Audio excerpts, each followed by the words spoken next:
So let's begin to do the simple stitch. That's next. So what we're going to do is that for the simple stitch we want to play within the vertical strings that you see. Do you see those there? They're all pretty obvious when it's big yarn. The smaller yarn it's obvious too, but it's easier to see it and point it out and put my fingers through it so you can really see it. So what we want to do is that we just simply, we don't chain one at all. Okay, this is for the simple stitch, we don't chain one. We just immediately start. So you're looking for the second vertical in. So this is the first one, looking for the second one in. And to do that, we just insert our hook in behind the vertical strand only. It's just a one strand.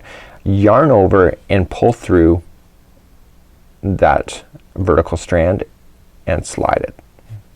And collect again. So do you see how you cannot see through that picket fence anymore versus this side? This is what makes it finish, by finishing it on the other side.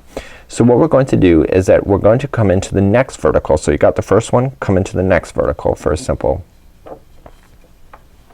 and pull through. Okay, the next vertical, yarn over and pull through. The next one. So if I started off with 10 chains like we talked about, and then I still had 10 after I went across the first time, how many loops do you think should be on the hook? And if you're guessing 10, the answer is right. Okay, so I'm not even counting at this point. I'm pretty confident in my own skills, but sometimes when I first start I like to be able to double check. So I should be on 9. So 1, 2, 3, 4, 5, 6, 7, 8 and 9. So here's the thing. On the outside, okay, you see a vertical loop, but that's wrong.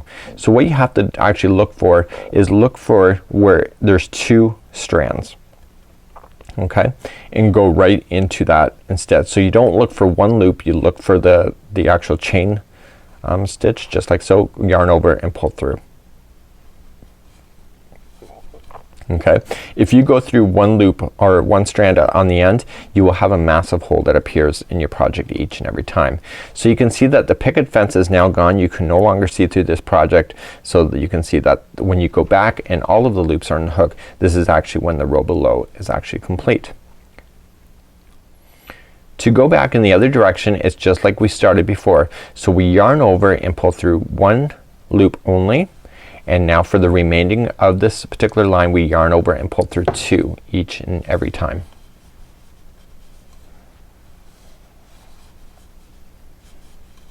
Okay, so that's pretty easy, right? So really the row that's going backward, like resetting a typewriter or Fred Flintstone eating his corn on the cob, is so simple in almost all of the Tunisian projects that are available, because this is the same process to return ourselves all the way back to the beginning.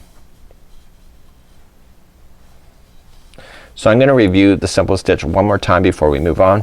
So you can see here is that you have what it called like a picket fence. You can see that the row below is now filled in. That's because we've already come across. So let's just do one more row of this, and then I'm gonna move you on to another stitch.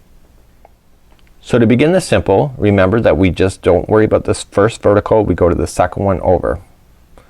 Okay, so you just gotta look for it. You remember how I talked about there's a lean?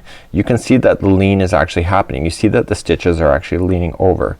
So that's not a big deal. You just have to straighten up your work and all of these will pick right back up to being vertical.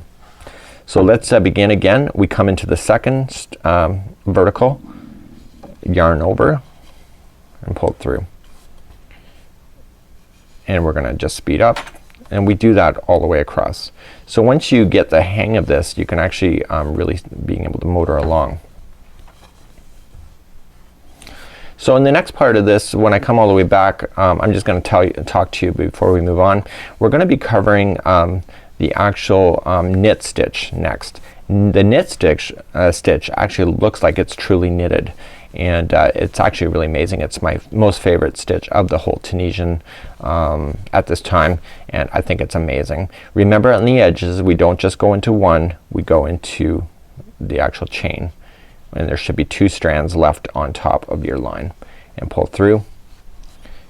Okay, and then we return again once again so you can kind of see everything is filled in.